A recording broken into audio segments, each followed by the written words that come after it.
अक़लियतें और ख़ास तौर पर मुसलमान आज पिछड़े हुए समाज जिनको दलित कहा जाता है, हमें उनसे भी ज्यादा पिछड़ गए हैं। जाहिर बात है, इस बात को महसूस करते हुए आदिवासी समाज को लेकर के, दलित समाज को साथ में लेकर के, आज मुसलमानों को साथ में लेकर के संविधान के तहत हमारे जो हुकूक हैं उन हुकूक को हासिल करने के लिए मजलिस-ए-इत्तेहादुल मुस्लिमीन आपकी गुजरात की सरजमीन पर, मोनासा की सरजमीन पर आई हुई है। आज मजलिस के कौमी सदर बैरिस्टर असदुद्दीन ओवैसी साहब मिंबर ऑफ पार्लियामेंट आज हमारे दरमियान है। मैं ये चाहूंगा, ये जो खड़े हुए लोग हैं आप नीचे बैठ जाएं, आप खड़े ना रहें, आप खामोशी के साथ नीचे बैठ जाएं। आने वाले मेहमानों को सुनना हमारी तहजीब है, आने वाले मेहमानों का इकराम करना हमारी शरीयत का और हमारे कल्चर का एक हिस्सा है।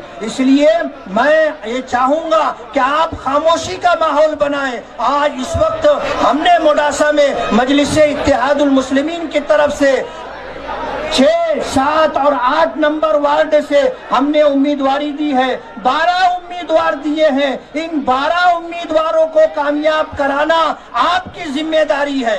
और अगर आपने मजलिस के काज से, मजलिस की आवाज से इत्तेहाद करते हुए और लब्बैक कहते हुए आपने अगर एक अच्छी शुरुआत की तो आने वाले दिनों में इंशाअल्लाह मजलिस का एक शानदार मुस्तकबिल होगा। और यहाँ से आज जो है म्यूनिसिपैलिटी में काउंसलर चुन करके जाएंगे, आने वाले दिनों में कारपोरेशन में कारपोरेटर जाएंगे, और इसी तरह जब एमएलए विधानसभा का इलेक्शन होगा, असेंबली का इलेक्शन होगा, आपके यहाँ से इंशाअल्लाह एक एमएलए चुन करके जाएगा जो असेंबली ईवान में आपकी नुमाइंदगी करेगा। मैं बहुत ज्यादा देर आपके और हमारे बैरिस्टर असदुद्दीन ओवैसी साहब के दरमियान हायल होना नहीं चाहता। एक अच्छा माहौल आप हमें दे दे, हम आने वाले मेहमान को और खास तौर पर बैरिस्टर असदुद्दीन ओवैसी साहब को हम सुन सके, उसके लिए एक सुनने का माहौल और एक खामोशी की फिजा बनानी जरूरी है। मैं बहुत शुक्रगुजार हूँ कि आज इतनी धूप के अंदर आपने मेहमानों के इस्तेकबाल के लिए ये इतना बड़ा मजमा जमा हुआ है। और फिर बैरिस्टर असदुद्दीन ओवैसी साहब को सुन करके आने वाले इलेक्शन में 28 फरवरी को होने वाली वोटिंग के अंदर आप मजलिस के उम्मीदवारों को वोट दे करके कामयाब करेंगे और एक अच्छी शुरुआत होगी। और आने वाले दिनों में फिर मजलिस-ए-इत्तेहादुल मुस्लिमीन के स्टेज से इंशाअल्लाह इस पूरे मुल्क में हम अक़लियतों की नुमाइंदगी करेंगे। मैं फिर आपसे ये गुजारिश करता हूँ कि आप अच्छा माहौल बना करके आने वाले मेहमानों को सुने और 28 फरवरी के होने वाले इलेक्शन में अपने घर वालों का, अपने दोस्त अहबाब का आप मेहनत करके वोट दे करके मजलिस के उम्मीदवारों को कामयाब करेंगे। मैं आपसे यही उम्मीद करता हूं और एक अच्छे रोशन मुस्तकबिल के लिए, अपने हुकूक को हासिल करने के लिए बेदारी जरूरी है। हमने लोगों को वोट दे करके हमेशा तख्त तक पहुंचाया है, लेकिन किसी ने हमारे लिए काम नहीं किया। आज मजलिस-ए-इत्तेहादुल मुस्लिमीन आपके हुकूक के लिए पार्लियामेंट गली से लेकर के दिल्ली तक, पार्लियामेंट तक, असेंबली के ऐवानों में अपनी आवाज बुलंद कर रही है। मैं आपसे ये चाहूंगा कि आप अपने मोनासा के अंदर इन 12 उम्मीदवारों को कामयाब करें, एक अच्छी शुरुआत करें, अपने रोशन और अपनी नई नस्लों की रोशन मुस्तकबिल के लिए एक अच्छी शुरुआत, एक अच्छा आगाज करें। मैं इसी पर अपनी बात खत्म करता हूं। बहुत बहुत शुक्रिया। अब मैं बिला ताखिर मडोसा के इंचार्ज अब्दुल हमीद साहब जो गुजरात के जनरल सेक्रेटरी हैं, मैं उनको आवाज़ देता हूं कि वो आएँ और अपनी बातें रखें। नामदू वनुसल्ली अला रसूलिल करीम अम्मा बाद फ़ऊज़ु बिल्लाहि मिनश शैतानिर रजीम बिस्मिल्लाहिर रहमानिर रहीम। मंच पे जलवा अफरोज़ मजलिस-ए-इत्तेहादुल मुस्लिमीन के सदर जनाब बैरिस्टर असदुद्दीन ओवैसी साहब, मालेगांव के विधायक मुफ्ती इस्माइल साहब, महाराष्ट्र के पूर्व विधायक वारिस पठान साहब, गुजरात के सदर साबिर भाई और मंच पे हाजरीन तमाम मजलिस-ए-इत्तेहादुल मुस्लिमीन और बीटीपी के कैंडिडेट, और सामने हाजरीन मेरी माएँ बहनें नौजवान साथियों, अस्सलामु अलैकुम व रहमतुल्लाहि व बरकातुहू। काफ़ी वक्त से आपके साथ मोड़ासा में मौजूद हूँ और मोड़ासा में रह के ये माहौल पता चला कि मजलिस के लिए मोड़ासा के अंदर और हमारे सदर के लिए मोड़ासा के अंदर जो जज्बा, जो मोहब्बत है, तो आपके सामने ये मजमे को देख के पता चल रहा है। इंशाअल्लाह ताला मुख्तसर तकरीर करने का वक्त है। 12 हमारे कैंडिडेट हैं यहाँ पे मोड़ासा के अंदर। आने वाली 28 तारीख को वोटिंग के दिन वार्ड नंबर 6, 7 और 8 से मजलिस के कैंडिडेट को और बीटीपी के कैंडिडेट को जिता के यहाँ से कामयाब करिए इंशाअल्लाह ताला। काफ़ी मुश्किलें हैं, प्राथमिक जीवन जरूरियात की चीज़ें भी मोड़ासा के अंदर मौजूद नहीं है। इंशाअल्लाह ताला हमारे काउंसिलर्स यहाँ से जीतेंगे, आपके हक के लिए, हुकूक के लिए लड़ते रहेंगे। वक्त की कमी है इसलिए मुख्तसरी तकरीर करूँगा। अस्सलामु अलैकुम व रहमतुल्लाहि व बरकातुहू। अब मैं बिला ताखिर मजलिस इत्तेहादुल मुस्लिमीन के नेशनल स्पोक पर्सन एडवोकेट वारिस साहब को इस शेर पर आवाज़ देता हूँ। मैंने अपनी नम आंखों से एक हसीन ख्वाब देखा थे, मैंने अपनी नम आंखों से एक हसीन ख्वाब देखा के बीजेपी तेरा डूबता हुआ आफताब देखा था। नारे तकबीर। औज़ु बिल्लाहि मिनश शैतानिर रजीम, बिस्मिल्लाहिर रहमानिर रहीम। दाइस पर तशरीफ फरमा ऑल इंडिया मजलिस इत्तेहादुल मुस्लिमीन सदर जनाब बैरिस्टर असदुद्दीन ओवैसी साहब, गुजरात मजलिस इत्तेहादुल मुस्लिमीन के प्रेसिडेंट जनाब साबिर काबुलीवाला साहब, महाराष्ट्र मजलिस के हमारे एमएलए मुफ्ती कासमी साहब, डॉक्टर साहब, मोड़ासा इंचार्ज हमीद भाटी साहब, तमाम मजलिस इत्तेहादुल मुस्लिमीन के जिम्मेदारान और यहाँ पर मौजूद मेरे बुजुर्ग, मेरे दोस्त, मेरे भाइयों और मेरी माँ बहनें, आज का ये जलसा इंतखाबी जलसा है। मोड़ासा में इलेक्शन है, आगामी 28 फरवरी को चुनाव होने जा रहे हैं और जिस तरह से दूसरी पॉलिटिकल पार्टियों ने अपने अपने उम्मीदवारों को यहाँ से ठहराया है, इसी तरह पहली मर्तबा मोड़ासा गुजरात से मजलिस इत्तेहादुल मुस्लिमीन ने अपने भी उम्मीदवारों को यहाँ से ठहराया है। काफी बरसों से 2-3 साल से लगातार मोड़ासा के लोग, गुजरात की आवाम सब आ रही थी हैदराबाद को। सबका एक ही मुतालबा था, एक ही रिक्वेस्ट था कि असद साहब आप बिहार में लड़े, यूपी में लड़े, मगर आपकी जरूरत हमको गुजरात में है। असद साहब आपकी जरूरत गुजरात वालों को है, आप गुजरात को आइए, गुजरात में चुनाव लड़िए, हम आपका साथ देंगे। असद साहब ने डिसाइड किया कि हम गुजरात में चुनाव लड़ेंगे और बीटीपी पार्टी के जो प्रेसिडेंट है जनाब छोटू भाई वसावा साहब, उनके साथ में मिलकर अलायंस में गुजरात में हमने फैसला किया कि हम चुनाव लड़ेंगे। गुजरात के विभिन्न हिस्सों में हम गए, हर तरफ लोगों की जो मोहब्बत देखने को मिली, तो बस ऐसा लगा कि वाकई में हम देर से आए मगर बहुत सही वक्त पर हम आ गए गुजरात के अंदर। बहुत बड़ी बात है। आज आपके बीच में हम हैं, क्यों?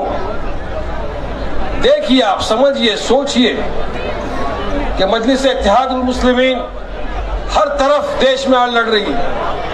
क्यों जा रहे हैं? आपके सामने वाहिद एक ऐसा शख्स है जो हिंदुस्तान की पार्लियामेंट में खड़े होकर पूरे के पूरे जो ये 500 के 500 एमपी है, इनकी आंखों में आंखें डालकर आपकी हमारी लड़ाई वो एक ही शख्स है, वाहिद एक शख्स है जो हमारे लिए कर रहे हैं। आज तक 70 बरस में आप तमाम ने हर पॉलिटिकल पार्टी को आजमाया। मुझे यकीन है कि हमने कब बीजेपी को तो वोट दिया, जितने भी किसी ने नहीं दिया, मगर हमने कांग्रेस को वोट दिया है। 70 साल इन्होंने अपना वोट लिया क्योंकि इनके पास, आपके पास कोई ऑप्शन नहीं था। किसको वोट देते हम जाके? एक तरफ बीजेपी था, एक तरफ कांग्रेस था। लिहाजा एक मजबूरी थी। हमने जाकर अपना कीमती वोट कांग्रेसियों को दिया।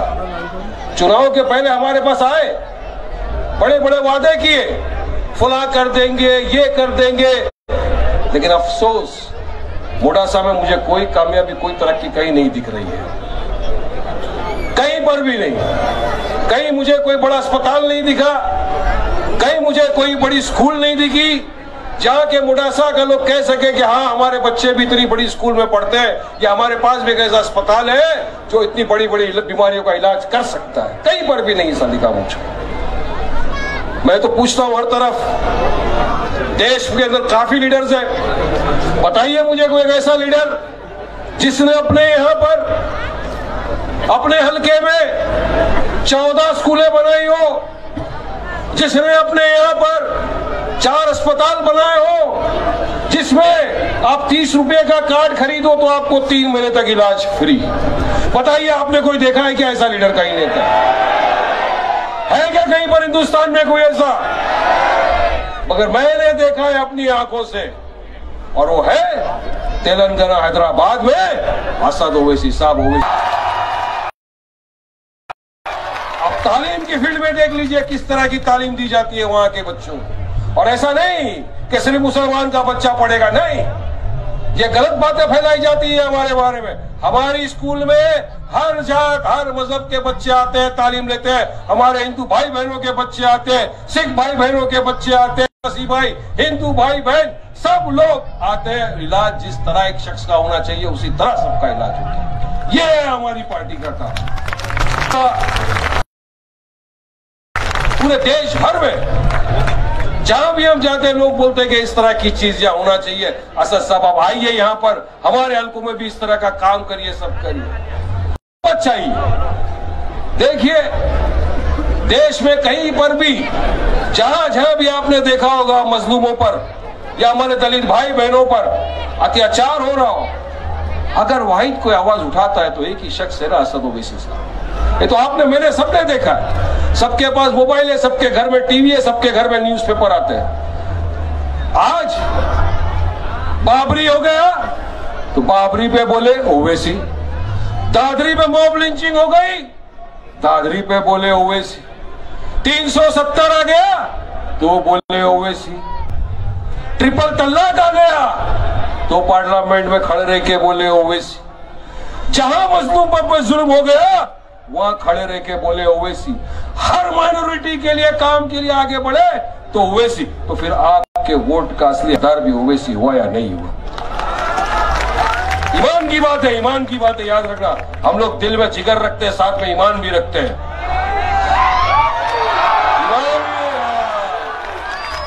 जिगरा है ना मजबूत है, मगर साथ में ईमान भी मजबूत है। और ईमान का तकाजा ये है कि जो हमारा साथ दे, जो हमारी हक की लड़ाई लड़े, जो हमारी हक की आवाज बने, हमको भी उसका साथ देना चाहिए, है तकाजा।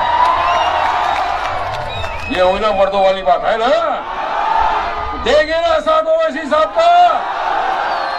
सोचिए आज एक शख्स 3 टर्म का एमएलए, 4 टर्म एमपी, अल्लाह सुब्हानहू व तआला ने हर चीज से नवाजा, दौलत, इज्जत, शोहरत, नाम, बड़े बड़े मंत्रियों का जो नाम नहीं उससे ज्यादा नाम इनका, सब कुछ है। अगर सिर्फ हैदराबाद अपनी कॉन्स्टिट्यूएंसी में रहे तो अल्हम्दुलिल्लाह बहुत आगे जा सकते हैं, मगर क्यों यहां से वहां भाग रहे हैं? दिल्ली से बिहार, बिहार से बंगाल, बंगाल से गुजरात, अहमदाबाद, मोडासा, गोधरा, क्यों? अरे हमारे लिए, क्योंकि दर्द है दिल में उनके, दर्द है नहीं। ये मेरी जवाबदारी है कि जहां कहीं से भी मुझे मेरा मजलूम पुकारेगा, मेरा ये फर्ज बनता है कि मैं जाऊंगा और उन लोगों की हक की लड़ाई लड़ूंगा। सिर्फ ये इरादा, ये मकसद लेकर आपके बीच में आते हैं। चाहते हैं वो यही कि जिस तरह से तेलंगाना में हमने एजुकेशन दिया, जिस तरह से हमने वहां पे पब्लिक फैसिलिटी दी, जिस तरह के वहां पर रोड अस्पताल है, उसी तरह के रोड, अस्पताल, स्कूल गुजरात में भी बने। ये अरमान लेकर आए हैं आपके बीच में, लेकिन आपका साथ बहुत जरूरी है। आज वक्त का तकाजा, वक्त की नजाकत हर तरफ से इसी तरफ इशारा कर रही है कि हमको हमारी क़यादत को मजबूत करना होगा, हमको इत्तेहाद पैदा करना होगा, मुत्तहीद होना होगा, अगर हम एक हो गए, अगर हमारी सफों के अंदर एकता आ गई, तो यकीन मान लीजिए कि इंशाअल्लाह ताला गुजरात में मोडासा में इस मर्तबा भारी अक्सर के साथ जीत कराएंगे और मेयर भी हमारा बनेगा इंशाअल्लाह। मगर बशर्त यह है कि हमको भी अपनी जवाबदारी निभानी है। हम लोग इलेक्शन का दिन आता है, हम लोग वोट डालने को नहीं जाते, पोलिंग परसेंटेज कम हो जाता है। ऐसा मत करिए मेरे भाइयों, 5 साल में एक मर्तबा ये मौका आता है। आज ये हमारे आने वाले बच्चों के मुस्तकबिल का सवाल है। अगर हम सब ने ये सोच लिया कि नहीं, हमको हमारे बच्चों का मुस्तकबिल संवारना है, बहुत देख लिया 70 साल, बहुत हमको लोगों ने बेवकूफ बना दिया, हमारे वोट ले लेकर हमको ही बेवकूफ बनाते गए। आज ये मौका आपके पास है, अभी नहीं तो कभी नहीं, याद रखना। ये शुरुआत है। अगर गुजरात मोडासा की आवाम चाहती है कि विकास हो, हमारे भी बच्चे आगे बढ़े, याद रखना आज ये बच्चा है, कल पूछेगा अब्बा आई थी एक जमात, आया था एक वाइट शख्स आपको जगाने, आपके साथ कांधे से कांधा मिलाकर आपके हक की लड़ाई लड़ने। अगर आप उस वक्त लड़ लेते तो आज मुझे ये दिन नहीं देखना पड़ता। आगे अपना बच्चा ऐसा सवाल नहीं करे, इसलिए मेरे बुजुर्गों जाग जाओ, आज मौका है। ऐसा वक्त लाओ कि आने वाले 10 साल बाद ये बच्चा खड़ा होके बोले अब्बा वाकई में आपने ऐसी जमात का साथ दिया, ऐसे एक मर्द मुजाहिद का साथ दिया, ऐसों का साथ दिया जिन्होंने मोडासा की धरती को पूरा बदल दिया, विकास किया, हमारी तरक्की की बुनियाद बनी। आज हमारा फल पक गया है पूरी तरह से, हम भी विकास देख रहे हैं। यह होना चाहिए बच्चों की जुबान के अंदर बात। तो मुझे यकीन है, उम्मीद है, मैं मुख्तसर से अपनी बात रखूंगा क्योंकि वक्त बहुत कम है और मैं जानता हूं आप जिनको सुनने के लिए यहाँ पे उत्सुक है, बेताब है, उनको मौका दिया जाए। बस मैं आपसे एक दरखास्त, एक रिक्वेस्ट करूंगा और यहाँ पर बैठी मेरी पर्दाफेशा माँ बहनें हैं, इनसे भी खास तौर से रिक्वेस्ट करूंगा कि माँ याद रखो 28 तारीख के दिन आप सुबह सुबह उठ जाओ, एक दिन जल्दी से उठ के आप अपना वोट डाल दो। एक वोट आपका कीमती वोट है, याद रखना। संविधान ने डेमोक्रेसी में आपको जो अधिकार दिया है वोट का, उसका पूरा पालन करो, अपना वोट डाल दो। ये मत सोचो अभी मैं खाना बना लूंगी फिर दोपहर को खाऊंगी फिर जाऊंगी, नहीं, सुबह डाल दो। जो कल करे सो आज कर, आज करे सो अब कर, बस इस बात को आप समझ लो मेरी माँ बहने। तो इंशाअल्लाह ताला 28 तारीख को पूरे मोडासा में सिर्फ एक ही चीज उड़नी चाहिए, पतंग। उड़ाएंगे ना, देंगे ना 22 के उम्मीदवारों को वोट, जिता के लाएंगे ना पूरे के पूरे 14 कैंडिडेटों को इंशाअल्लाह।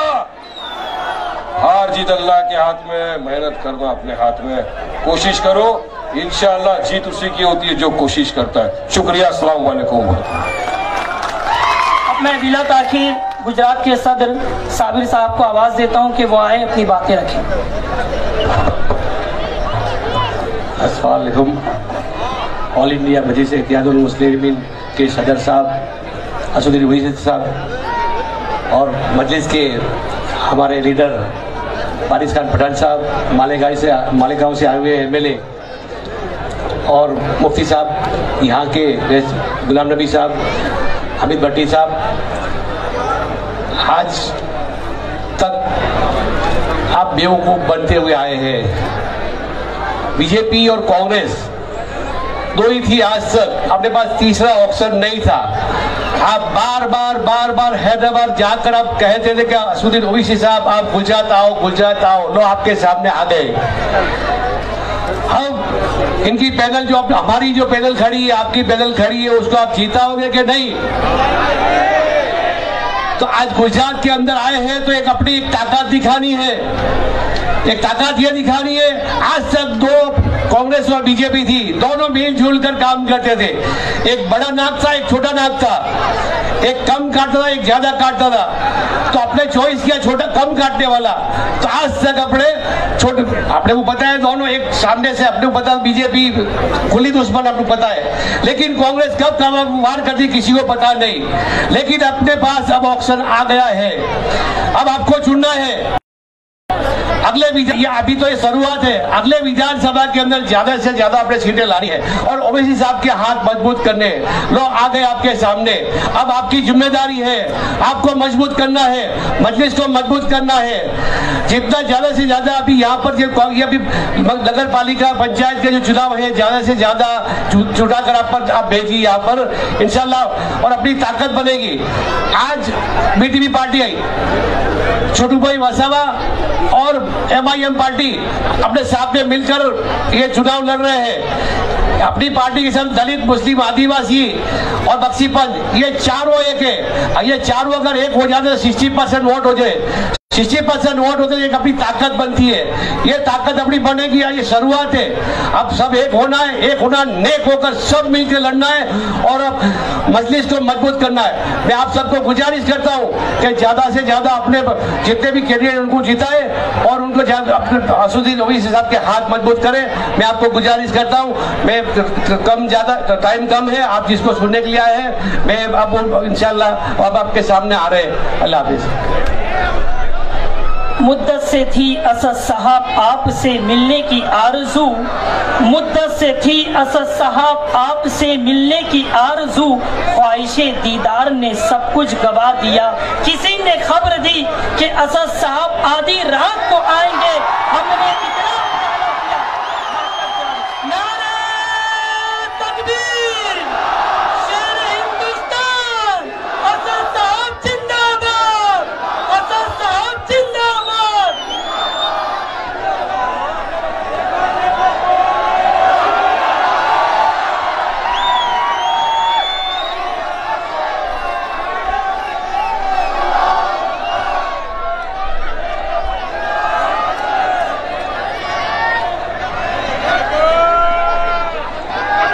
औज़ुबिल्लाहिमिनश्शैतानिर्रजीम, बिस्मिल्लाहिर्रहमानिर्रहीम, अस्सलामु अलैकुम व रहमतुल्लाहि व बरकातुहू।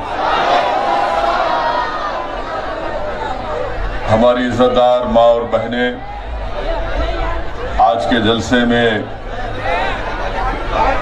शिरकत करने वाले हमारे बुजुर्ग, मेरे गयूर नौजवान साथियों, मोडासा के मजलिस इत्तेहादुल मुस्लिमीन के जिम्मेदारान मौलाना गुलाम सैयद साहब, मौलाना मोहम्मद मोहसिन इल्मी साहब, गुलाम मोहम्मद भाई साहब, गुलाम अहमद भाई साहब और उनके तमाम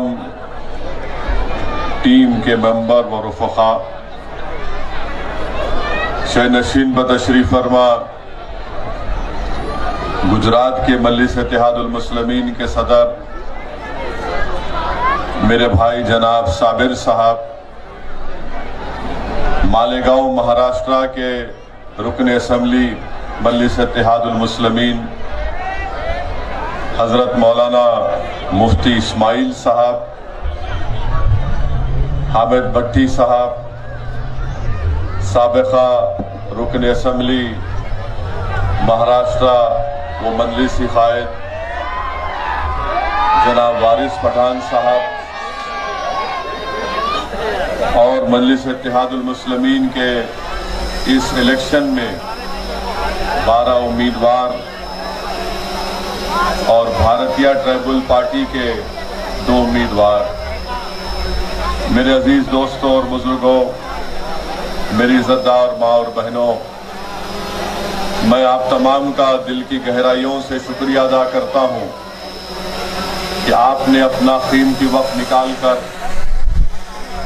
इस चिलचिलाती धूप में आकर आज के इस इंतखाबी जलसे को कामयाब किया। मैं शुक्रगुजार हूं मोडासा के वो पुरजोश और जज्बाती नौजवानों का जिन्होंने मजलिस इत्तेहादुल मुस्लिमीन के कारवान को यहाँ तक लाया।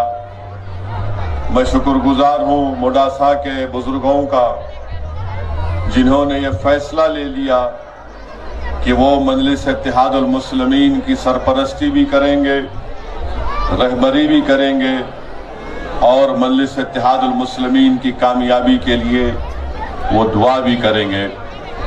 मेरे अजीज दोस्तों और बुजुर्गों, मेरी इज्जतदार माँ और बहनों, मैं आपसे गुजारिश करने आया हूं कि बरसों आपने मुख्तलिफ सियासी पार्टी का साथ दिया, जिसमें एक लंबा अरसा आपने कांग्रेस पार्टी के हक में अपने वोट का इस्तेमाल किया। मैं आपको ये बताने आया हूं कि कल तक आपके पास कोई मुतबादिल नहीं था। आज मजलिस इत्तेहादुल मुस्लिमीन आपके पास एक मुतबादिल के तौर पर आ रही है। मेरी आपसे गुजारिश है कि आप मुत्तहदा तौर पर अपने एक एक वोट का इस्तेमाल करिए। मैं आपसे गुजारिश करने आया हूं मेरी माँ और बहनों कि भारत की सियासत की तल्ख हकीकत यह है कि जब तक आपके पास अपने वोट से मुंतखब शुदा नुमाइंदे जीते नहीं, आपके मसाइल की तर्जुमानी नहीं कर पाते, आपकी तकालीफ को ना कोई समझ सकता है, ना उसको दूर करने की उनके पास नीयत होती है। आज भारत की सियासत की तल्ख हकीकत यह है कि पिछले 65 साल से खास तौर से मुसलमानों को ये कहकर गुलाम बनाकर रख दिया गया कि आप सेकुलरिज्म का बोझ उठाइए, आप सेकुलरिज्म को कामयाब करिए। मैं मुडासा की गयूर अवाम के दरमियान में खड़े होकर आपको ये बताना चाह रहा हूं कि क्या आप इस बात से को जानते नहीं है कि आप सेकुलरिज्म का नाम पर वोट तो देते गए, मगर आखिर क्या वजह है कि इतने बरसों से यहां पर बीजेपी कामयाब क्यों होती है? ये बात बिल्कुल सच है कि आपने कांग्रेस पार्टी को सेकुलरिज्म के नाम पर वोट दिया, मगर क्या यह बात सच नहीं है कि गुजरात में कांग्रेस के 16 एमएलए कांग्रेस पार्टी से इस्तीफा देकर बीजेपी में शामिल हो जाती है? क्या यह बात सच नहीं है कि आज 35 साल का अरसा हो चुका है, गुजरात से एक भी मुस्लिम अक़लियत का लोकसभा में मेंबर कामयाब नहीं होता? आखिर इसकी वजह क्या है? आखिर इसकी वजह क्या है कि मुडासा हो या अहमदाबाद हो या फिर भरूच हो, जहां पर दलित, मुसलमान और आदिवासियों की आबादियां बसती हैं, वहां पर तरक्की के काम नहीं करवाए जाते? आखिर क्या वजह है कि जहां पर हम बसते हैं, हमारे महल्ले जात में पीने के पानी का नाक़िस इंतजाम, जहां पर हमारा घर है वहां पर खुली मोहरियां क्यों है? जहां पर हमारे बच्चे पढ़ना चाहते हैं वहां पर उनको पढ़ने के मौके नहीं मिलते। इसलिए नहीं मिलते क्योंकि वो गरीब है, उनके पास इतनी दौलत नहीं है कि वो अपने बच्चों को प्राइवेट स्कूल में तालीम दिला सके। मैं आपको बता रहा हूं कि इन तमाम चीजों का इलाज एक ही है कि आप अपनी एक सियासी क़यादत को बनाइए, आप अपने सियासी नुमाइंदों को मुंतखब करिए। यकीनन ये काम आसान नहीं है, मगर याद रखो मेरी इज्जतदार माँ और बहनों, मैं अपने बुजुर्गों से बड़ी इज्जत के साथ ये इल्तिमास कर रहा हूं, मैं अपने नौजवानों को ये बाखबर कर रहा हूं कि अगर तुमको तारीख लिखना है, कोई कौम अगर तारीख में अपना नाम रकम करना चाहती है, तो याद रखो तारीख उन लोगों से बनती है जिनको लोग नहीं जानते थे, जिनका नामो निशान नहीं था। तारीख उन्हीं को याद रखती है जो एक लंबे सफर के लिए एक छोटा सा कदम उठाते हैं पूरे इखलास के साथ। अगर आज आप मुत्तहिदा तौर पर अपने के कोड का इस्तेमाल करेंगे तो यकीनन न सिर्फ मोडासा बल्कि गुजरात की सियासत में आप और हम मिलकर एक नई तारीख रकम करेंगे और दुनिया को बता देंगे कि कल तक जिसका कोई नाम निशान नहीं था, आज उन्होंने इखलास के साथ और बहादुरी के साथ अपना कदम उठाया। और उनका एक कदम ये क्या था कि उन्होंने 28 तारीख के दिन मुत्तहिदा तौर पर बेखौफ होकर और पूरी उम्मीद के साथ अपनी जमात मजलिस इत्तेहादुल मुस्लिमीन के हक में अपने वोट का इस्तेमाल किया। तो नौजवानों, आज अगर आप एक कदम उठाएंगे तो यकीनन तारीख में आप अपना नाम रकम करेंगे। 50 साल के बाद तुम जब ज़ईफ हो जाओगे और जब मैं नहीं रहूंगा इस दुनिया में और बहुत से लोग नहीं रहेंगे, क्योंकि जिंदगी की हकीकत यह है कि जो इस दुनिया में आता है उसको जाना जरूरी है, मगर जो कम वक्त हमको अल्लाह ने जीने का दिया है ये बहुत जरूरी है कि हम इस कम वक्त में इन मसाइल की तरफ भी तवज्जो लें। याद रखो मेरे अजीज दोस्तों और बुजुर्गों, कौम और मिल्लत के मसाइल सिर्फ दुआ पर खत्म नहीं हो जाते। अगर मेरी ये बात किसी को तकलीफ पहुंचा रही है तो मैं माजरत चाहता हूं, मगर सच्चाई को बयान कर रहा हूं कि सिर्फ दुआओं पर इक्तफा करने से कौम और मिल्लत के मसाइल हल नहीं हो जाते, बल्कि दुआ करना बेहद जरूरी है। और दुआ करने के बाद मैदान कारसाज में आना पड़ेगा, ताकि तुमको यह आजमाना पड़ेगा कि मेरी दुआओं में कितना असर है। जो कौम दुआ करके मैदान में आ जाती है, अल्लाह उनको नुसरत और कामयाबी समकिनार करता है। तारीख हमको यह बताती है कि कमली वाले मोहम्मद मुस्तफा सल्लल्लाहु अलैहि वसल्लम ने, आपने देखा कि ताइफ के सफर में आपको अपने खून में लहूलहान होना पड़ा। तारीख हमको यह बताती है कि रसूलुल्लाह सल्लल्लाहु अलैहि वसल्लम खानदान मुबारक शहीद हुए। तारीख हमको यह बताती है कि हक की सरबुलंदी के लिए इमाम हुसैन ने बातिल ताकतों से समझौता नहीं किया। हक को कामयाब करने के लिए नवासे रसूल ने अपनी गर्दन को कटा दी, मगर कभी अपनी गर्दन को बातिल ताकतों के सामने झुकने नहीं दिया। यही पैगाम मैं आपको बता रहा हूं कि जमहूरियत में आपको अपने न सर कटाने की जरूरत है, बल्कि ना आपको अपने सर को झुकाने की जरूरत है। मैं सिर्फ आपसे ये अपील कर रहा हूं कि एक बार हिम्मत करके 28 तारीख के दिन मजलिस और बीटीपी के पार्टी के उम्मीदवारों को कामयाब करिए।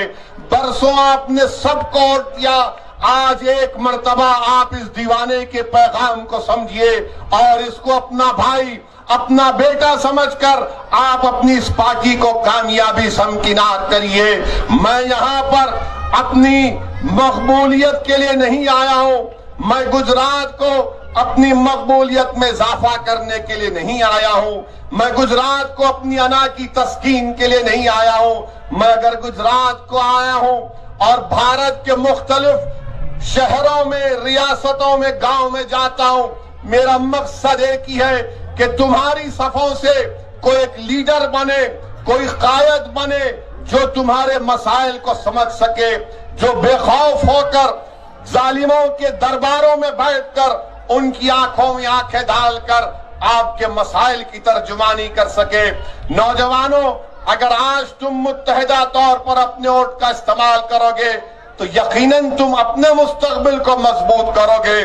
मेरी इज्जतदार माँ और बहनों, आप ओवैसी का साथ मत दो, आप एक मर्तबा अपना साथ दे दो। इंसान दुनिया में आता है, खत्म होने के लिए आता है। मैं भी एक दिन मिट्टी में जाकर मिल जाऊंगा, मगर आपसे गुजारिश कर रहा हूं कि आप अपनी क़ियादत को बनाइए। मोडासा में इतनी बड़ी आबादी, यहाँ पर दलितों की, हमारे आदिवासी भाइयों बहनों की, मुस्लिम अक़लियत की, अगर मुत्तहिदा तौर पर आप अपने वोट का इस्तेमाल करेंगे तो यकीनन हम तारीख को रकम करेंगे। हमारी जिंदगियों का किसी का कोई भरोसा नहीं है। हाँ, ये भी जिंदगी की हकीकत है कि मुल्क में बड़े बड़े लोग बड़े बड़े सियासी ओहदों पर फायज हो जाते हैं। कोई मुख्यमंत्री बन जाता है तो कोई प्रधानमंत्री बन जाता है तो कोई विधायक या सांसद बन जाता है। अरे हम सब आए, सब चले जाएंगे, जाएंगे, ये वक्तिया शान और शौकत है। मगर जो लोग जिंदगी भर हक के लिए काम किए, जो लोग अल्लाह उसके रसूल की मोहब्बत में अपनी जिंदगी को वक्फ कर दिए, अल्लाह सुबह क़यामत तक उनके नाम को जिंदा रखेगा। और मोडासा की आवाम आप गवाह हैं कि जिन्होंने अपनी जिंदगी को अल्लाह उसके रसूल के नाम पर वक्फ कर दिया, जिन्होंने अल्लाह की मखलूक से मोहब्बत की, वो आज इस दुनिया में नहीं है। मखदूम शाह वली रहमतुल्लाह अलैह, मगर आज भी उनका आस्थाना आबाद है। जिन्होंने गरीबी में अपनी जिंदगी गुजारी मगर हक का साथ नहीं छोड़ा, भूख और फाका कशी को इख्तियार किया मगर दूसरों की भूख को, अपनी तकलीफ को अपनी तकलीफ समझा। यही चीज है कि सुबह क़यामत तक ये औलिया अल्लाह के आस्थाने आबाद रहेंगे। आज हमको इन औलिया अल्लाह की जिंदगियों से ये समझना, ये सीखने की जरूरत है कि हमको इंसानियत में मोहब्बत को फैलाना है, हमको इंसानियत में नफरत को का खात्मा करना है। मैं हमारी इज्जतदार माँ और बहनों को यह भी पैगाम देने आया हूं, क्या आप जानते हैं कि 29 सितंबर 2008 को क्या हुआ था? 29 सितंबर 2008 को मोडासा में क्या हुआ था? कोई जानता भी है क्या हुआ था? क्या आप जानते हैं उसमें एक मरने वाले बच्चे का नाम जमाल था, जिसकी उम्र 15 साल की थी। उस बच्चे की उम्र 15 साल की थी। जमाल अब्दीन गौरी उस बच्चे का नाम था। सुक्का बाजार की मस्जिद, रमजान का महीना, बम ब्लास्ट होता है, 7 लोग शहीद हो जाते हैं, 100 से ज्यादा जख्मी हो गए। मैं पूछना चाहता हूं बीजेपी की सरकार से, खास तौर से मुल्क के प्रधानमंत्री जनाब नरेंद्र मोदी से, यहाँ के चीफ मिनिस्टर से, आरएसएस के तमाम लोगों से जो 90 साल तक चड्डी पहनकर लग फिराते रहे और 90 साल के बाद उनको ख्याल आया कि अब चड्डी नहीं पैंट पहनना पड़ेगा तो पैंट पहन लिए। मैं कांग्रेस के उन बुज़दिलों से पूछना चाहता हूं, मैं कांग्रेस के उन बुज़दिलों से पूछना चाहता हूं, क्या तुम्हारी जबान पर जमाल का नाम आएगा या नहीं आएगा? क्या तुम्हारी जबान पर, तुम्हारी गुफ्तगू में, तुम्हारी तकारीर में यह जुमला आएगा कि मोडासा में बम ब्लास्ट हुआ था जिसमें 7 लोग मर गए, 100 से ज्यादा जख्मी हो गए? आज तक ये पता नहीं चला कि किसने बम ब्लास्ट किया, मगर सब जानते हैं कि बम ब्लास्ट करने वाले वो हरामी नाथूराम गोडसे की नाजायज औलाद थी। उन्होंने मोडासा में बम ब्लास्ट किया था क्योंकि ये तमाम के तमाम नाथूराम गोडसे की नाजायज औलाद है, इसीलिए उनको नहीं पकड़ा जाता, इसीलिए उनको गिरफ्तार नहीं किया जाता और एनआईए ने केस को बंद कर दिया। मेरी मां और बहनों, मैं भी साहिब औलाद हूं और मैं भी अल्हम्दुलिल्लाह सफर करता हूं, मगर जब वापस अपने घर को जाता हूं तो दिल में एक इश्तियाक होता है कि मैं अपनी औलाद को देखूं। मगर आज उस जमाल की मां का क्या हो रहा होगा जिसने बरसों पहले अपने बेटे को खो दिया और उस मां को यह तक पता नहीं कि किसने मेरे बेटे को मारा था, जमाल को किसने मारा था। उस जमाल की मां को तो अब तक पता नहीं चला। जो 7 लोग शहीद हो गए उनके अफराद खानदान को नहीं मालूम कि हमारे अब्बा को, हमारे भाई को, हमारे बहन भाई को क्यों, चाचा को मारा गया, किसने मारा। मैं हमारी मां और बहनों से दर्दमंदाना अपील कर रहा हूं कि अब दोबारा जमाल को नहीं मरने देंगे इंशाअल्लाह ताला। मोडासा में हम किसी जमाल को मरने नहीं देंगे और अगर कोई जमाल को मारेगा तो याद रखो हम चुप नहीं बैठेंगे, आवाज उठाएंगे जमहूरियत में। इंसान की जान की कीमत होती है, चाहे वो इंसान मुसलमान हो या हिंदू हो, आदिवासी हो या ट्राइबल हो। अगर मेरा नाम असदुद्दीन ओवैसी है तो मेरा खून की कीमत भी तमाम के खून की कीमत के बराबर होने चाहिए। मेरा खून कोई गंदी नाली का पानी नहीं है, मैं इंसान हूं, मेरी जान की कीमत है। वो क्यों है? क्योंकि भारत का संविधान, भारत का आईन, भारत का कॉन्स्टिट्यूशन, जिसको बाबा साहिब अंबेडकर ने बनाया था। अंबेडकर ने कहा था कि भारत में चाहे हिंदू हो, मुसलमान हो, दलित हो, आदिवासी हो, ओबीसी हो, ब्राह्मण हो, क्षत्रिय हो, पटेल हो, सब बराबर है, सबकी जान की एक कीमत है। मगर तुमने, मैं मोडासा की जनता से शिकायत कर रहा हूं, आपने इस संविधान के पैगाम को भुला दिया। कैसे बुलाया आपने डर डर कर, कभी इनके झूठे बातों में आकर कभी कांग्रेस को वोट दिया तो कभी किसी को वोट दिया, या फिर मायूस होकर घर में बैठ गए। मैं आज आपसे कह रहा हूं कि आज आप 28 तारीख के दिन अपने एक वोट का इस्तेमाल करो और बता दो इन जालिमों को जिन्होंने जमाल को कत्ल किया, जमाल को शहीद किया, कि हमारी जान की कीमत है, हमारी जान की अजमत है, हमारे बच्चों का मुस्तकबिल है। इसीलिए मैं आपसे अपील करने आया हूं कि आप अपना एक वोट का इस्तेमाल मजलिस इत्तेहादुल मुस्लिमीन के हक में करिए। 28 तारीख के दिन अपने घर से निकलिए सुबह के अवलीन सातों में और पोलिंग बूथ को जाकर अपना एक वोट पूरे इत्मीनान और एतमाद के साथ बेखौफ होकर मजलिस के हक में इस्तेमाल करिए। ये कांग्रेस पार्टी ये जिम्मेदार है। अगर आज भारत का मुसलमान कमजोर है, अगर आज भारत के मुसलमानों की कोई सियासी आवाज नहीं है, अगर आज भारत के मुसलमान दलित आदिवासी परेशान है, तो यकीनन इसमें बहुत बड़ा रोल कांग्रेस पार्टी का रहा।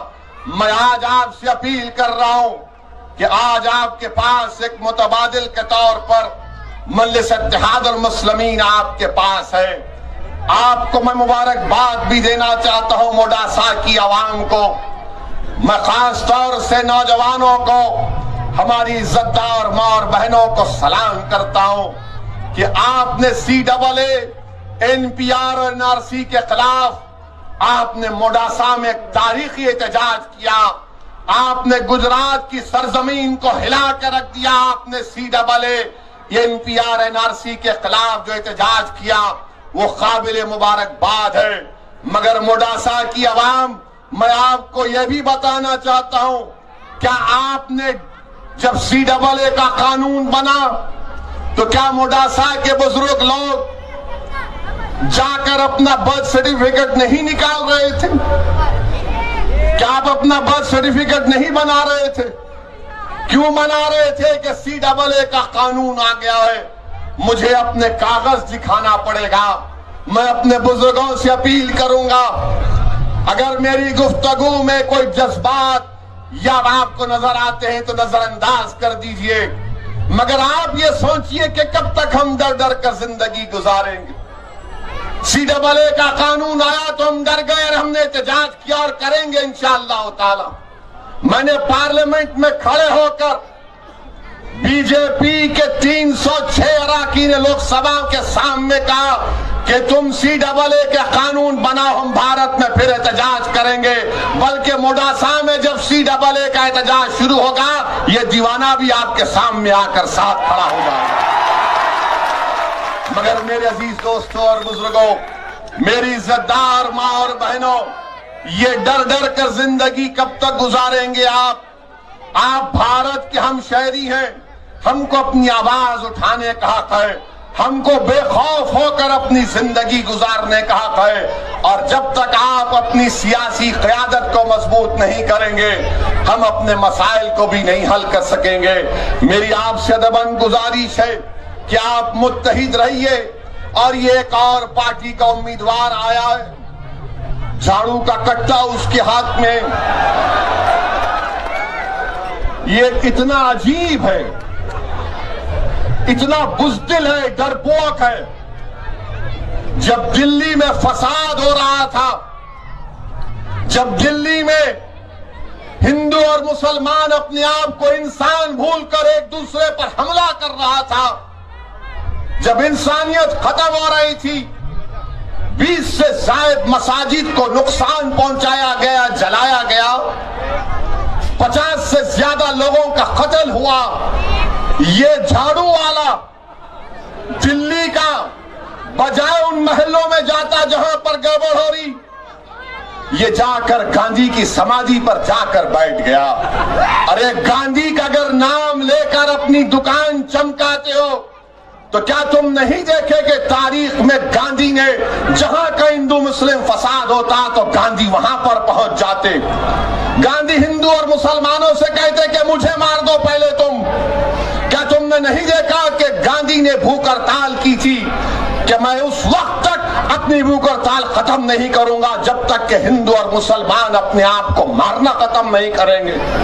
मगर ये बुज़दिल जाकर गांधी की समाधि पर बैठ गया। मेरे अजीज दोस्तों और बुजुर्गों, तबलीगी जमात को कोरोना जिहाद के नाम पर बदनाम किया गया, तबलीगी जमात के जिम्मेदारों को गिरफ्तार कर लिया गया, मगर उस वक्त ये दिल्ली का बुज़दिल खामोश बैठा हुआ था, अपनी जबान को नहीं खोल सका, बल्कि खुलकर तायीद कर रहा था जो बीजेपी दिल्ली में तबलीगी जमात को बदनाम करने की कोशिश कर रही थी। मेरे अजीज दोस्तों और बुजुर्गों,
बिस्मिल्लाहिर्रहमानिर्रहीम।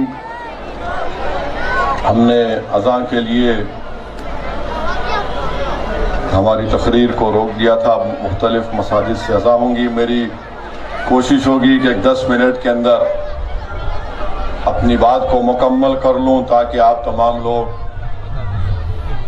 इंशाअल्लाह ज़रूर मसाजिद में जाकर अपनी असर की नमाज को अदा कर सकेंगे। मेरे अजीज दोस्तों, मेरी इज़्ज़तदार माँ और बहनों, मेरी आपसे फिर से गुजारिश है कि एक तारीखी मौका मोडासा में आपके पास आया है, आप इसको इस्तेमाल करिए, अपनी वोट की अहमियत और अपनी वोट की कीमत को समझिए। इतनी बड़ी तादाद में यहाँ पर मुस्लिम अक़लियत, आदिवासी बसते हैं, दलित हमारे भाई बसते हैं, मगर कांग्रेस पार्टी यहाँ पर मेयर का ओहदा देने से डरती है। कांग्रेस पार्टी मुस्लिम अक़लियत को मेयर का ओहदा इसलिए नहीं देना चाहती क्योंकि डरती है कि अगर किसी मुसलमान को वोट देंगे तो हमारा वोट बैंक खत्म होकर रह जाएगा। मेरे अजीज दोस्तों और बुजुर्गों, मैं कभी भी किसी मजहब के मुखालिफ था ना हूं ना कभी रहूंगा इंशाअल्लाह। मेरी लड़ाई अपने सियासी हक के लिए है और मैं इस बात को हरगिज मानने को तैयार नहीं हूं कि आप मेरे तरक्की की राहों में रुकावटें पैदा कर दें, आप मुझे जायज ओहदों से महरूम कर दें सिर्फ इसलिए कि हमको ये बताया जाए कि देखो अगर तुम मेयर बन जाओगे तो फिर मोडासा में दूसरे लोगों का वोट हमको नहीं मिलेगा। मेरे अजीज दोस्तों और बुजुर्गों, आपसे अपील कर रहा हूं कि आखिरी मर्तबा, अगर मैं गलत ना कहूं तो हमको बताया गया कि 1990 में यहां पर एक मुस्लिम अक़लियत को मेयर बनने का मौका मिला। आज मजलिस के साथ छोटू भाई वसावा की भारतीय ट्राइबल पार्टी है और हम मिलकर पूरे गुजरात में इंशाअल्लाह ताला छोटू भाई वसावा के साथ अपने सियासी सफर का आगाज करें और पूरे मुकामात पर जाएंगे। और आप जानते हैं कि अगर आप अपने वोट का इस्तेमाल करेंगे तो इंशाअल्लाह ताला ये मोडासा शहर भी आपका है और यहां से इंशाअल्लाह मेयर भी आपका होगा। हमको और आपको मिलकर इस काम को करना है। और याद रखिए, किसी चीज को नामुमकिन मत समझिए, अपने हौसलों को बुलंद रखिए और बुलंद सोचिए, अपने ख्वाबों को पूरा करिए। ये वक्त हमको अपने ख्वाबों को पूरा करने का है। जो हम अपनी जिंदगी 1990 और 2002 के उस पुराशूब दौर से हमने उस कत्ल गारतगिरी के दौर को देखा, यकीनन वो एक बहुत बड़ा सानिया था, मगर हम ये नहीं चाहते कि ये हमारे बच्चे जो आज मासूम है कल इनका मुस्तकबिल उसी तरह हो जाए। इसीलिए मेरी इज्जतदार माँ और बहनों से, बुजुर्गों से दुआ है कि अपने एक एक वोट का इस्तेमाल करिए। हमारे आदिवासी भाई भी परेशान है। नरेंद्र मोदी साहब ने तो स्टैच्यू ऑफ यूनिटी बनाया, मगर स्टैच्यू ऑफ यूनिटी बनाया तो 75,000 आदिवासी बेघर हो गए। उन आदिवासियों के बारे में कोई बात नहीं करता कि कैसे उनको अपने ही जमीन से निकाल कर फेंक दिया गया। जब 45 लाख हेक्टेयर जमीन गुजरात की सरकार बड़े बड़े इंडस्ट्रियलिस्ट को देने की बात करती है, मगर जो गरीब, जो किसान, जो आदिवासी, जो मुसलमान, दलित जिसके पास जमीन नहीं है उनको नहीं देती।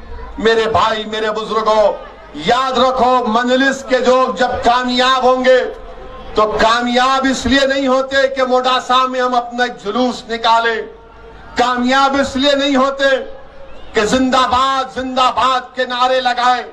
कामयाब इसलिए करना और कामयाब इसलिए होते कि जब मोडासा की जनता के मुस्तकबिल के फैसले किए जाएंगे तो मजलिस का नुमाइंदा जो फैसला करने वाला होगा उसके सामने कुर्सी डालकर बैठकर, पैर पर पैर डालकर बैठकर उसकी आंखों में आंखें डालकर कहेगा, अब वो कुछ नहीं होगा मोडासा में जो तुमने 40 साल से किया, अब यहाँ पर मेरे मोहल्ले में काम होगा, यहाँ पर रोड पड़ी जाएगी, ड्रेनेज का काम होगा, यहाँ पर मुझे अपना हक मिलेगा। ये सोचकर आपको आगे बढ़ना है। मेरी आपसे अपील है कि 28 तारीख के दिन अपना एक एक वोट का इस्तेमाल करिए। और मैं बीजेपी को चाहने वालों के लिए कह रहा हूं कि हाँ, आप बीजेपी को वोट दे सकते हैं, इसलिए कि माशाल्लाह अब गुजरात में पेट्रोल और डीजल 88 रुपीस पर लीटर हो चुका है। 88 रुपीस पर लीटर हो चुका है। नारे लगाओ, लगाओ, बोलो नारे लगाओ। 56 इंच का सीना, वो 56 इंच का सीना गरीबों के लिए धड़कता हुआ दिल नहीं है। 88 रुपीस पर लीटर डीजल और पेट्रोल हो चुका है, जिसमें से 38 rupees government of India Modi सरकार को जाते हैं। ये बीजेपी वालों, अगर तुमको गरीबों से इतनी सी मोहब्बत है तो जाकर अपनी सरकार से कहो कि गुजरात का गरीब परेशान है, ट्रांसपोर्ट का कारोबार करने वाला परेशान है, गांव से मार्केट को तरकारी लाने वाला परेशान है।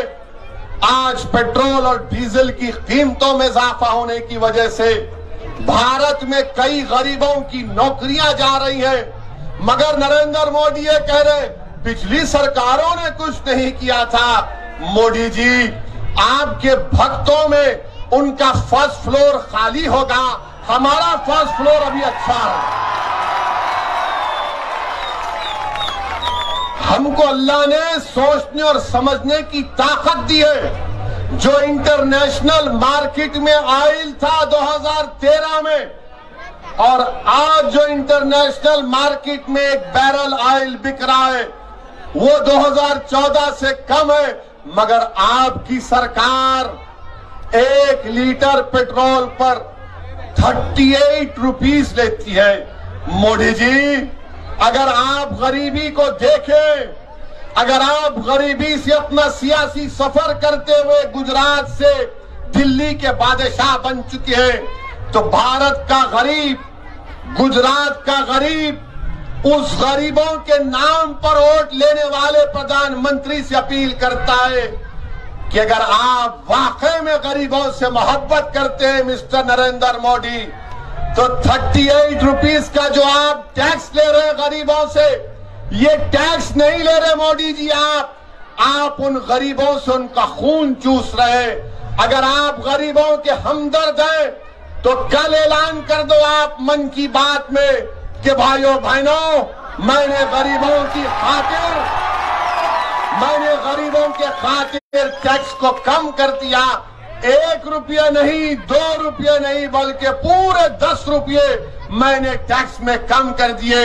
मोदी जी, आपने गरीबों को बड़ा ख्वाब दिखाया था, 15 लाख 15 लाख 15 लाख तो नहीं आए, कम से कम 10 रुपये कम कर दो आप अपने टैक्स में। 38 रुपीस की जगह आप 28 रुपीस ले लो। मगर ये बीजेपी के लोग बोलेंगे ओवैसी ये भड़का भाषण देता, ओवैसी आके ऐसा ही बोलता है। अरे ऐसा ही बोलता रहेगा, मगर तुम भी तो सोचो कि तुम्हारे जेब से पैसे निकल रहे, शायद तुम्हारे पास 15 लाख आ गए होंगे, गरीब के पास नहीं आए। शायद इनके पास 15 लाख आ गए होंगे, इसीलिए ये कुछ नहीं बोलते। मगर आपको बता रहा हूं कि इतनी महंगाई आसमानों को छू रही है, मगर भारत के प्रधानमंत्री पर इसका कोई असर नहीं पड़ता। भारत के प्रधानमंत्री पर इसका कोई असर नहीं पड़ता है। और दूसरी जानिब आज का ये जलसा होने के बाद ये कांग्रेस के बुज़दिल लोग अब खामोशी में मीटिंग करेंगे, फोन लगाएंगे एक दूसरे को। अरे वो आया था शेरवानी पहनकर, सर पे गोल टोपी पहनकर, इसकी बातों का यकीन मत करना, इसकी बातों का यकीन मत करना। ये हम यहां पर गड़बड़ करा देगा मोडासा में, ये टेंशन पैदा कर देगा। अरे कांग्रेस के पापियों, कांग्रेस के बुज़दिलों, अरे तुम में हिम्मत नहीं है हक को बयान करने की। अल्लाह तुम्हारे मुंह में भी जबान दिया, मेरे मुंह में भी जबान दिया। फर्क सिर्फ इतना है कि तुम वो जबान को गुलामी के लिए इस्तेमाल करते हो, मैं इस जबान को मजलूमों के हक के लिए इस्तेमाल करता हूं। तुम्हारी जबान गुलामी की आदी हो चुकी है और मेरी जबान जब तक मेरी आंख खुला रहेगी, जब तक जिस्म में अल्लाह एक सांस को बाकी रखेगा, मैं मजलूमों की आवाज बनता रहूंगा, मजलूमों के हक के लिए लड़ता रहूंगा, जालिमों से पंजा आजमाई करता रहूंगा जमहूरियत के दायरे में रहकर। ये काम हमको करना है। ये कांग्रेस पार्टी से अब कुछ होने वाला नहीं है, कुछ भी नहीं हो सकता कांग्रेस पार्टी का। अगर आप दुनिया के बड़े हकीम के पास भी चले जाएंगे, दुनिया के सबसे बड़े अरस्तुए जमा के पास भी चले जाएंगे और जाकर कहेंगे कि डॉक्टर साहब, हकीम साहब, एक पेशेंट है, बड़ा कमजोर हो चुका है, उसका इलाज करना है, तो डॉक्टर और हकीम बोलेगा पेशेंट का नाम, अगर कांग्रेस है तो मेरे पास इसका कोई इलाज नहीं, इसका कोई इलाज नहीं है।